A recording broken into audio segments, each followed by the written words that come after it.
नमस्कार दोस्तों, मेरे चैनल ऑटोमेशन हब सार्थक में आप लोगों का स्वागत है। और आज हिंदी में जानेंगे कि एक पर्टिकुलर यूआरएल का हम रिस्पांस कोड कैसे निकाल सकते हैं।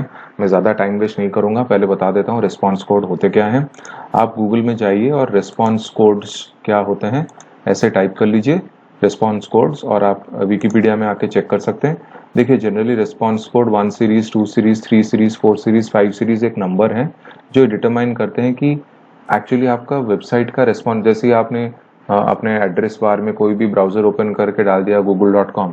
मान लो गूगल में कुछ प्रॉब्लम चल रही है, ठीक है, तो वो ये थ्रो कर देगा इंटरनल सर्वर एरर या बैड गेटवे एरर कि नॉट इम्प्लीमेंटेड एरर। ऐसे बहुत बार हुआ है। आप अपने लाइफ में कभी कोई एग्जाम, जिस दिन एग्जाम का रिजल्ट आउट होने वाला है, पूरी दुनिया उस पर्टिकुलर सर्वर पे घुस के अपना रोल नंबर डाल के मार्क्स निकालने की कोशिश करिए, कभी कभी वेबसाइट हैंग हो जाता है। तो ऐसे सर्विस अनअवेलेबल, गेटवे एरर, ये सारी चीजें आते रहते हैं ना। तो वही रेस्पॉन्स कोड्स होते हैं कि यूआरएल क्या रिस्पॉन्ड कर रहा है अगर आप उसको ब्राउजर एड्रेस बार में उसका यूआरएल टाइप कर रहे हो। तो ऐसे ही जनरली देखे, अभी ऐसे रिक्वेस्ट टाइम आउट एरर, ये बहुत कुछ फेमस है, 403 एरर, 404 एरर।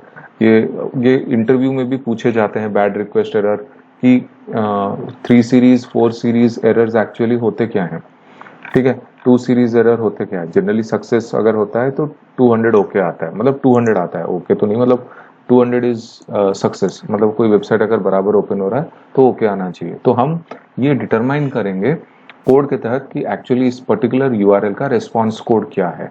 हमें तो नहीं पता वो यूआरएल क्या रिस्पांस कोड थ्रो करेगा।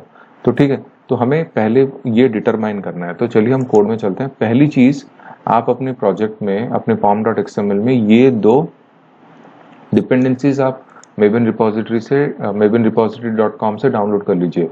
एक है commons-io, मैंने इसका लेटेस्ट वर्जन लिया है 2.11.0, और एक fluent-hc, मैंने इसका भी लेटेस्ट वर्जन लिया है 4.5.13। आप mavenrepository.com पे जाके देखिए, मैंने इसका लिया है fluent-hc का 4.5.13, और मैंने commons-io का भी डाल दिया। आप चाहे तो यहाँ पे याद रख लीजिए, आप इसको उठा लीजिए, मेरा ये वर्जन याद रख लीजिए 2.11.0 4.5.13। इसको pom.xml में डाल के आप सेव कर दीजिए। ये पहला काम, ठीक है। फिर दूसरा, मैंने यहाँ पर एक सेलेनियम एक्स्ट्रा बोल के एक पैकेज बनाया, उसके अंदर एक रेस्पॉन्स कोड डिटरमाइन बोल के क्लास बना दिया। तो मैं यहाँ पे अभी कोड लिखने वाला हूँ बताने के लिए कि कैसे इसको निकाल सकते हैं। तो ठीक है, पहले हम मान के चलते हैं एक पर्टिकुलर यूआरएल का हमें निकालना है रेस्पॉन्स कोड। तो मान लो आपको इसका निकालना है, rediff.com, ठीक है। और हम अज्यूम करके चलते हैं, देखिए हमें पता है रिस्पांस कोड एक नंबर होगा, या तो 1 सीरीज में होगा, 2 सीरीज में होगा, 3 सीरीज में होगा, 4 सीरीज में होगा, 5 सीरीज में होगा, मतलब 3 डिजिट सीरीज, 3 डिजिट ही होगा, 1 से लेके 5 तक कुछ भी हो सकता है। मैं मान के चलता हूं कि मेरा रिस्पांस कोड फिलहाल के लिए 0 है, मुझे पता ही नहीं क्या है। तो एज ए रेफरेंस मैं इसको 0 फिलहाल के लिए मान के चल रहा हूँ, ठीक है। तो एक्चुअली जावा में क्लास है जिसका नाम है रिक्वेस्ट, और ये एक्चुअली आता है आपका इन्फ्लुएंस पैकेज बोल के एक आता है। तो आप अभी हम डिटरमाइन करेंगे कि कौन सा हमें यूआरएल निकालना है। तो हमारा ये देखिए, ये fluent.request पैकेज में ये रिक्वेस्ट क्लास आता है। तो पहली चीज हम यहाँ से डिटरमाइन करेंगे कि हमें कौन से यूआरएल का रेस्पॉन्स कोड चाहिए। तो रिक्वेस्ट डॉट गेट करेंगे, और यहाँ पे ये यूआरएल का ऑलरेडी हमने एक रेफरेंस दे दिया है, तो हम यहाँ पे इसको डालेंगे। आप चाहें तो ये वाला भी डाल सकते हैं, लेकिन कोई जरूरत नहीं, अगर हमने रेफरेंस बना के रखा है तो हम डायरेक्टली इसको देंगे, ठीक है। और फिर इस कोशिश करेंगे इसको एग्जीक्यूट करने की। देखिए, ये स्टेप, एक एक चीज स्टेप बाय स्टेप याद रखना पड़ेगा। एग्जीक्यूट करने के बाद आप बोलेंगे मुझे रेस्पॉन्स रिटर्न करके दे, ठीक है। तो फिर वो स्टेटस लाइन डिटरमाइन करेगा, और फिर फाइनली स्टेटस लाइन डिटरमाइन करने के बाद वो आप बोलोगे ठीक है भाई, तू मेरे को स्टेटस कट ऑफ दे दे। देखिए, तो ये 5 चीजें आपको डिटरमाइन करनी पड़ेंगी, ठीक है। अब आपको क्या लगता है कि यहाँ पर ये एरर थ्रो करेगा? ऑब्वियसली, क्योंकि आप चाहते हो कि इसके साथ कोई रेलिवेंस इक्विवेलेंस नहीं है। तो रेलिवेंस इक्विवेलेंस के लिए मान लो आपने यहाँ पे इनिशियली डिक्लेयर किया था, आप चाहते हो कि मेरा ये रेस्पॉन्स कोड ये हो, ठीक है। अब इसमें भी एरर थ्रो करेगा, आपको इसको ट्राई कैच ब्लॉक में या फिर थ्रोज डिक्लेरेशन में आपको इसको डालना पड़ेगा। चलो मान लो मैं थ्रोज डिक्लेरेशन दे देता हूँ, ठीक है। तो मैं अभी फिलहाल के लिए थ्रोज डिक्लेरेशन दे दिया, आप चाहे तो इसको ट्राई कैच ब्लॉक में भी डाल के दे सकते हैं, ठीक है। तो अभी आप इस पर्टिकुलर चीज का रिस्पॉन्स को डिटरमाइन करना चाहते हैं, तो आप इसको ऐसे लिख लो, the response code for this URL is,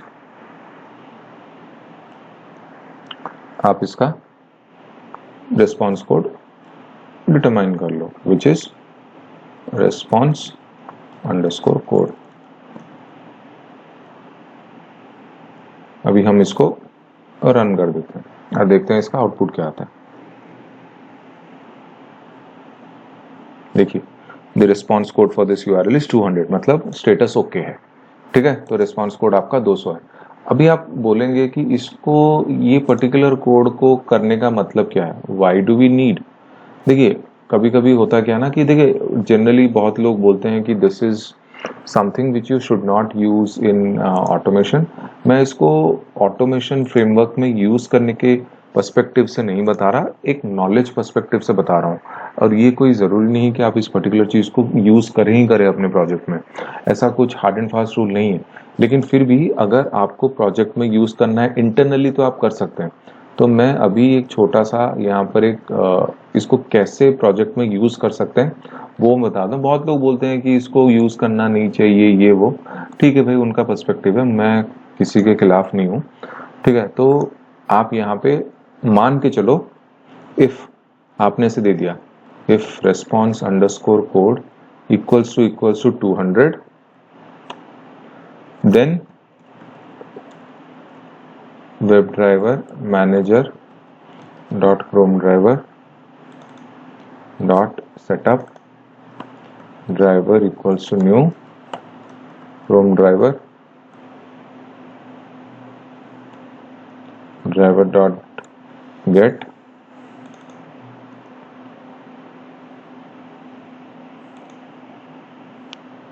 आप इसको यूज कर सकते हैं डायरेक्ट,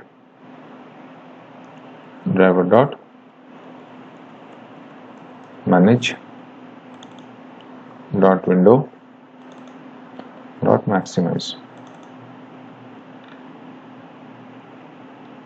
ठीक है। तो अगर इसका रिस्पॉन्स कोड ये है तो आपको ऐसे मिल जाना चाहिए, एल्स आप ये बोल दो कि रिस्पॉन्स कोड ठीक नहीं है,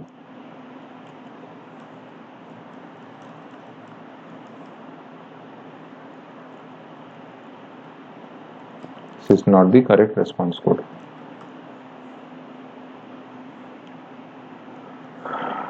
ठीक है। तो और बदले में आप बोल दो कि रिस्पॉन्स कोड क्या है भाई, प्रिंट कर दे, नहीं इसकी जरूरत नहीं है, छोड़िए, ठीक है। तो आप ऐसे कर सकते हैं। तो मान लो बहुत सारी URL हैं, जो कि मान लो किसी ने आपको दे दिया कि बहुत सारे एनवायरनमेंट की URL चेक करना है कि इसके रिस्पॉन्स कोड्स क्या हैं, तो आप ऐसे कर सकते हैं।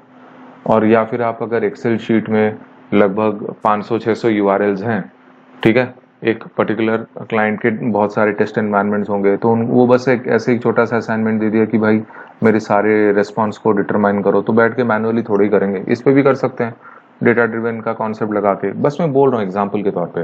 तो ठीक है, मैं अभी इसको रन कर देता हूँ।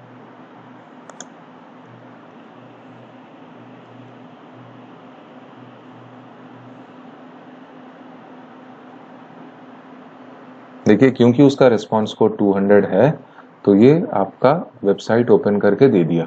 अगर उसका रिस्पॉन्स कोड 200 नहीं आता या कुछ और आता तो शायद ये नहीं देता। फॉर एग्जाम्पल, मान के चलो मैं एक ऐसा वेबसाइट बनाता हूँ जो है ही नहीं, जैसे https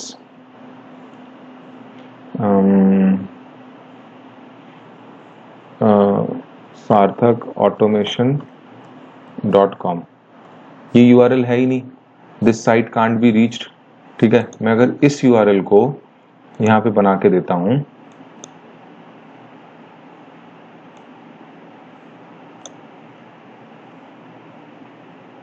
अभी मैं इसको एग्जीक्यूट करूंगा तो आउटपुट ये आएगा, this is not the correct response code, क्योंकि ये वेबसाइट एग्जिस्ट ही नहीं करता। तो हम चेक करेंगे एक्चुअली इसका रिस्पॉन्स कोड क्या आ रहा है।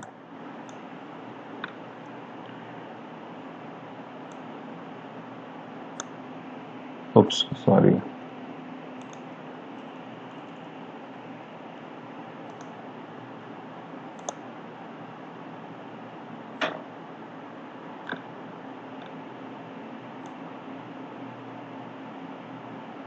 देखिए अगर ये वेबसाइट एग्जिस्ट ही नहीं करता तो कोई रिस्पॉन्स कोड का मतलब ही नहीं है। अगर कोई वेबसाइट डाउन वगैरह है तो ओपन होगा। देखिए तो मैंने एक ऐसे ही फालतू सा वेबसाइट बना दिया जो एग्जिस्ट ही नहीं करता।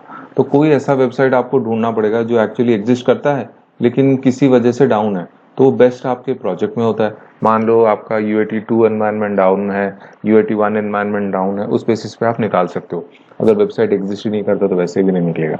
ठीक है, तो इस बेसिस पे ऐसे आप करके response code of a particular URL निकाल सकते हो। अगर आपको रेस्पॉन्स कोड के बारे में बहुत ज़्यादा डीपली जानना है तो आप ये विकिपीडिया के बारे में पढ़ सकते हैं। जनरली API लेवल के इंटरव्यूज में इसके बारे में पूछा जाता है। उम्मीद करता हूँ ये छोटा सा वीडियो आपको पसंद आया होगा, और अगर मेरा वीडियोस पसंद आए, मेरे चैनल में आपको कुछ सीखने को मिल रहा है तो प्लीज़ मेरे चैनल को सब्सक्राइब करके मेरा हौसला ज़रूर बढ़ाइए। Thank you so much. सार्थक है साइनिंग ऑफ।